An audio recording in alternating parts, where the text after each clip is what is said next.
हाय, recently अभी हमने दिल्ली से लखनऊ के लिए ट्रैवल किया बाय एयर। तो मैं यहाँ पे बेसिक चीज़ें डिस्कस करना चाहूँगा कि आप क्या-क्या चीज़ें ध्यान रखो, जिससे आपको एयरपोर्ट पे जा कर के क्लूलेस फ़ील ना हो। मैं बहुत लोगों को वहाँ पे देखा जो ब पढ़े लिखे भी थे, बट एक वो कुछ चीज़ों के लिए स्ट्रगल कर रहे थे कि बोर्डिंग कैसे करनी है, कहाँ पे चेक इन होगा, कैसे चेक इन करें। तो मैं आपको यहाँ बताना चाहूँगा कि आप कुछ चीज़ों को अगर ध्यान रखेंगे तो आप एयरपोर्ट पे जा कर के लाइक अपनी चीज़ें सॉल्व कर पाएँगे और बहुत सारी दिक्कतें आपको नहीं आएँगी। मैं आईजीआई से ट्रैवल कर रहा था। आईजीआई इंदिरा गांधी एयरपोर्ट जो दिल्ली में है, वो वन ऑफ द बिज़ीएस्ट एयरपोर्ट है, जहाँ पे आपको इंटरनेशनल, डोमेस्टिक सारी फ़्लाइटें मिलती हैं। और टर्मिनल 3 जो होता है, वो उसका सबसे ज़्यादा बिज़ी टर्मिनल होता है और मेरी फ़्लाइट वहीं से।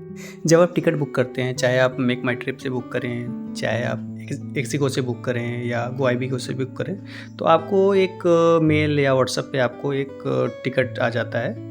जब आप टिकट बुक करते हैं तो वहाँ पे भी सीट सेलेक्ट करने का ऑप्शंस आपको आता है, लेकिन वहाँ पे मोस्टली आपको पैसे मांगे जाते हैं पर सीट के और बहुत कॉस्टली हो जाते हैं, क्योंकि कुछ सीट के आप विंडो सीट के हज़ार रुपये मांग लिए जाते हैं। और आप सीट अगर आप चाहें तो आप बोर्डिंग पास जब निकाल रहे हैं उस समय आप ले सकते हैं। बोर्डिंग पास के लिए वहाँ मशीन भी लगी रहती है, जैसे एटीएम मशीन होती है उसी तरह से आपको अपना पीएनआर नंबर डालना होता है, जो आपको टिकट मेल में आया होता है, उसको डालेंगे और वहाँ पे सीट सेलेक्ट कर करके आप फ्री में आपको सीट अलॉट हो जाती है। आपको विशेष ध्यान देना चाहिए कि आप एयरपोर्ट पे अगर आप फ़्लाइट लेने को प्लान किए हैं और आप तो कोशिश करिए कि आप 2 घंटे पहले, आप अगर दिल्ली जैसे एयरपोर्ट की बात करें तो वहाँ 2 घंटे पहले आपको पहुँचना ही पहुँचना चाहिए, क्योंकि आपके प्री रिक्वायरमेंट लाइक आप बोर्डिंग निकालोगे या आप मैनुअल काउंटर पे जाओगे तो और टाइम लगेगा।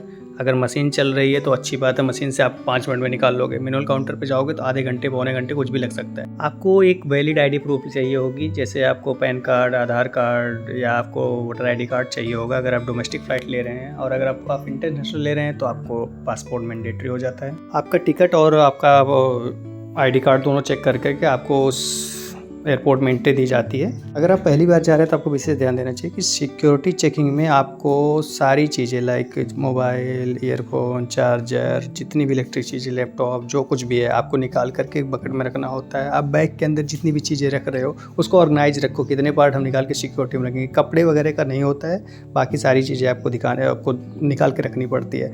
आप विशेष ध्यान रखो कि हम पहन क्या रखे हैं। मोस्टली केसेस में लोग भूल के चले जाते हैं, घड़ी पहन के चले जाते हैं और सपोज करो 20 लोगों की लाइन पीछे लगी पड़ी है, आपको वहाँ से तुरंत रिटर्न करेगा वो। आप 20 लोगों के पीछे फिर दोबारा चले जाओगे, तो अगर आपकी फ़्लाइट जल्दी है और 20 लोगों के पीछे चले गए और वो भी चेकिंग जो होती है वो एक बंदे 5-5, 7-7 मिनट लग जाते हैं। तो वहाँ पे क्या होता है कि आपको भी सारी चीज़ें अपनी मेक श्योर कर लो कि मेरे बॉडी में कुछ भी ऐसा नहीं रखा गया जो वो प्रिकॉशन के अंदर आता है, और अपने सारी चीज़ें आप ऑर्गेनाइज रखो, क्योंकि यहाँ चोरी होने के भी बहुत डर रहते हैं, क्योंकि सारी चीज़ें ऐसे फैली रहती हैं। एक ट्रे में उनका जा रहा है, दूसरी ट्रे में उनका जा रहा है, तीसरी ट्रे में उनका जा रहा है। तो आप कोशिश करो कि अपने पैरेलल निकालो उसे, आप चीज़ें रख दो, साथ में चलते रहो, आपका ट्रे जाएगा, आप साथ जाओगे, आपकी सिक्योरिटी स्कैनिंग हो गई, आप जाओ सामान निकालो और सारा अपने बैग में डाल लो। अगर आपको लग रहा है कि आपको डिले हो रहा है सिक्योरिटी चेक इन के बाद, तो आप निकलते ही आपको मिल जाते हैं, वो ई रिक्शा टाइप के होते हैं, वो आपको जिस बोर्ड पे पहुँचोगे उस पे पहुँचा देंगे। 50 रुपये या 100 रुपये लेते हैं, बट ये होता है कि डिले होने से बेटर है कि आप उनसे ट्रैवल करके निकल जाओ, जल्दी से जल्दी पहुंच जाओ। उसके साथ में आपको एलिवेशन भी मिलता है, वो जो पैरेलल चलने वाली सीढ़ी होती है उस पर आप खड़े हो जाओगे, वॉक करोगे तो आप डबल स्पीड पे वॉक कर पाओगे। दिल्ली एयरपोर्ट की यही सबसे अच्छी बात है कि वहाँ सारी सुविधाएं आपको मिल जाती हैं। और अगर लेट हो रहे हो तो आपको कॉल भी आते हैं, लाइक आपको आवाज़ आएगी कि mister this is last call for mister XYZ। तो आपको पता चलता है कि हमारी कॉल आ रही है या हमें ही बुलाया जा रहा है, हमें पहुँचना है, जल्दी पहुँचना है। तो आपको ये आवाज़ सुनाई देगी कि ये फ़्लाइट आप जल्दी आप बोर्ड करिए, हम फ़्लाइट क्लोज करने वाले हैं। तो आपका नाम स्पीकर पे बोला जाता है, आपको सुनाई पड़ेगा। कुछ वर्ड्स होते हैं जो आप एयरपोर्ट पे या प्लेन के अंदर कभी भी नहीं बोल सकते, लाइक आप बम नहीं बोल सकते। अगर आप फ़्लाइट के अंदर बैठ के बम बोल दिए तो मे भी पॉसिबल है सिक्योरिटी पर्सन आपको ले जा कर के अंदर डिबोर्ड कर दे, और आपको फिर फ़्लाइट के अंदर नहीं, आपको ले जा कर के कुछ कंडीशंस के थ्रू आपको जेल में भी डाल सकते हैं या आपकी इंक्वायरी हो सकती है, कुछ भी हो सकता है। उस केस में एक तरह से थ्रेट लिया जाता है अगर आप ऐसे कोई वर्ड बोलते हैं तो। मेरा फ़्लाइट एयर इंडिया से था, जिसका नाम अब हो गया है एयर इंडिया एक्सप्रेस, जिसको टाटा ग्रुप ने एक्वायर कर लिया है। और जब से टाटा ग्रुप ने एक्वायर किया है, इसकी सर्विसेज बहुत अच्छी बढ़ती गई हैं।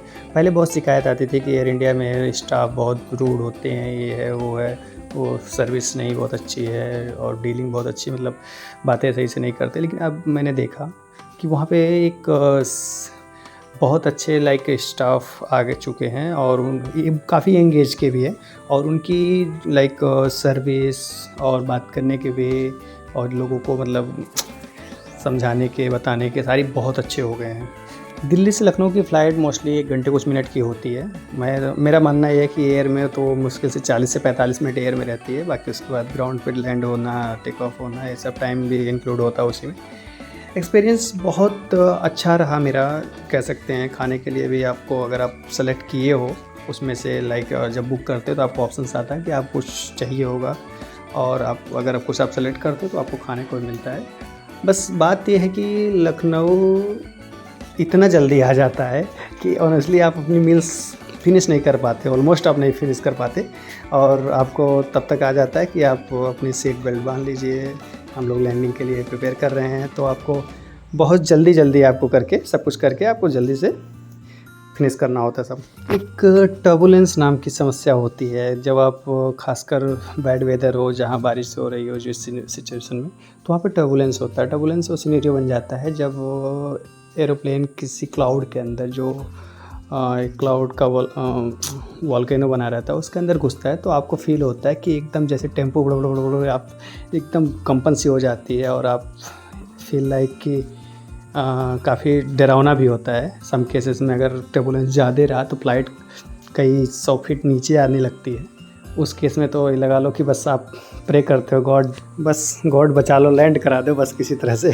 मेरे केस में भी यही हुआ। जब हम लोग लखनऊ पहुँचे तो वहाँ पे क्या हुआ कि बहुत ज़्यादा बारिश, एक लिमिट से ज़्यादा बारिश हो गई और उसके बाद हम लोग देख रहे हैं कि पायलट आपको लखनऊ शहर के ऊपर सर्कल किए जा रहा है कि 10-15 मिनट सर्कल किए जा रहा है। उसके बाद उन्होंने अनाउंस किया कि लखनऊ के एयरपोर्ट की विजिबिलिटी बहुत कम हो गई है, अभी हमें 10 से 15 मिनट की फ्यूल अधिक है, तो हम 10-15 मिनट सर्कल करके देखते हैं और लो टेरेन में जाकर के, लो टेरेन बेसिकली क्लाउड के नीचे आकर के हम चेक करेंगे और उस केस में जब हम नीचे जाएंगे क्लाउड के नीचे तो उस केस में आपको हैवी टर्बुलेंस की फीलिंग हो सकती है। लाइक जब आप क्लाउड के अंदर जाएगा प्लेन तो आपको टर्बुलेंस बहुत ज़्यादा फील होगा, तो आप इसके लिए प्रिपेयर रहो और सीट बेल्ट बांध के रखो और मैं ट्राई करता हूँ लैंड करवाने का।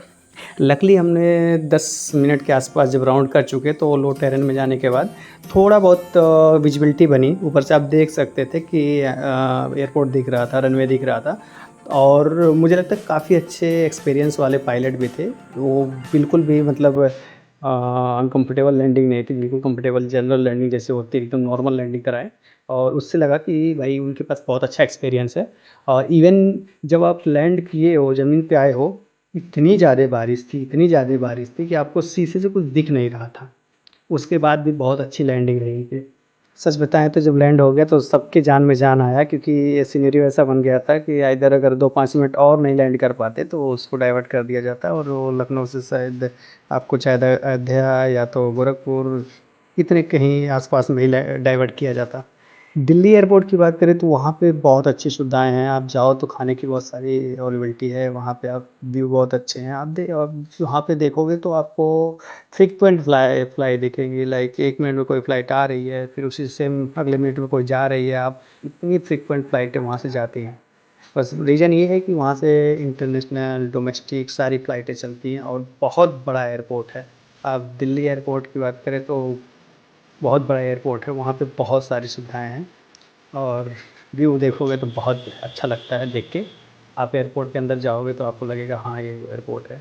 मैं लखनऊ एयरपोर्ट पे आया, लखनऊ एयरपोर्ट पे देखा तो लखनऊ एयरपोर्ट लाइक उसके सामने तो कुछ भी नहीं था। इवन कह सकते हैं कि 10% भी नहीं था। और हाँ, हो सकता है क्योंकि दिल्ली जो है नेशनल कैपिटल है, वहाँ की जो क्राउड है, जो बैंडविड्थ है पैसेंजर की, जो फ़्लाइट की बैंडविड्थ है बहुत है। लखनऊ एयरपोर्ट की बैंडविड्थ बहुत कम है in compare of Delhi airport. Overall experience बहुत अच्छा रहा। जब लैंड किए तो भरपूर बारिश हो रही थी, आप देख सकते हैं यहाँ पे बस में बिठाया गया। बारिश इतनी तेज़ थी कि आपको सामने ही जाना था, बट फिर भी बस में बिठाया गया और पानी लगे पड़े थे। इस फ्लाइट को फिर आगे पुणे के लिए जाना था तो ये वाया लखनऊ गई थी।